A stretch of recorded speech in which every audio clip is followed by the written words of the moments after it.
Assalamualaikum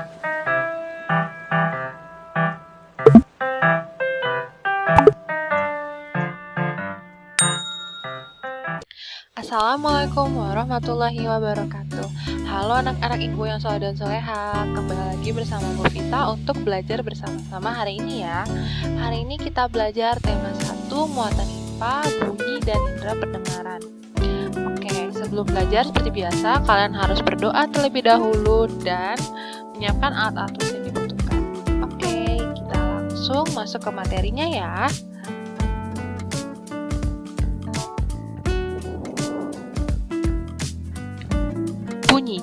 Bunyi merupakan hasil dari getaran suatu benda yang merambat dalam bentuk gelombang.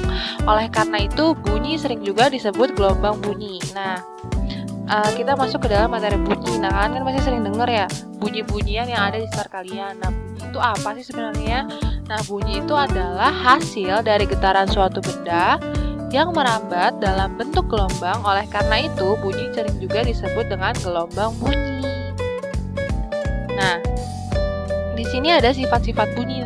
Sifat-sifat bunyi itu ada 3. Yang pertama, gelombang longitudinal atau gelombang yang arah rambatnya sejajar dengan arah getarnya. Seperti tadi ya, gelombangnya itu lurus. Nah, lalu perambatannya membutuhkan medium. Jadi bunyi itu merambat membutuhkan medium atau media perantaranya. Lalu bunyi itu dapat dipantulkan. Jadi sifat bunyi itu ada 3 ya, diingat-ingat. Lalu bunyi itu bisa bersuara, itu pasti ada sumbernya. Nah, sumber bunyi itu apa sih? Nah, beragam bunyi itu berasal dari benda yang bergetar. Nah, getaran dari suatu benda akan mengakibatkan udara di sekitarnya bergetar. Nah, benda-benda yang bergetar inilah yang menghasilkan sumber bunyi dan disebut juga dengan sumber bunyi. Nah, contoh sumber bunyi itu ada apa aja?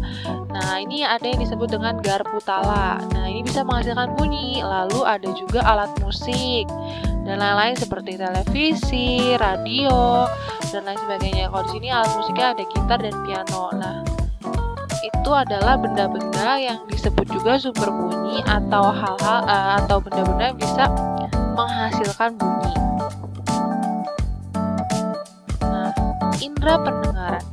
Kita dapat mendengar karena kita diberi indera pendengar oleh Tuhan, yaitu telinga.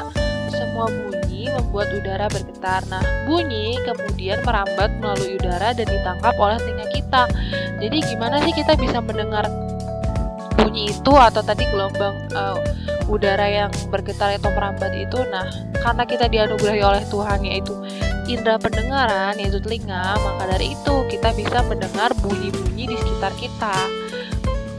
Nah, telinga itu disebut dengan indera pendengaran sehingga dapat mendengar suara atau bunyi di sekitar kita.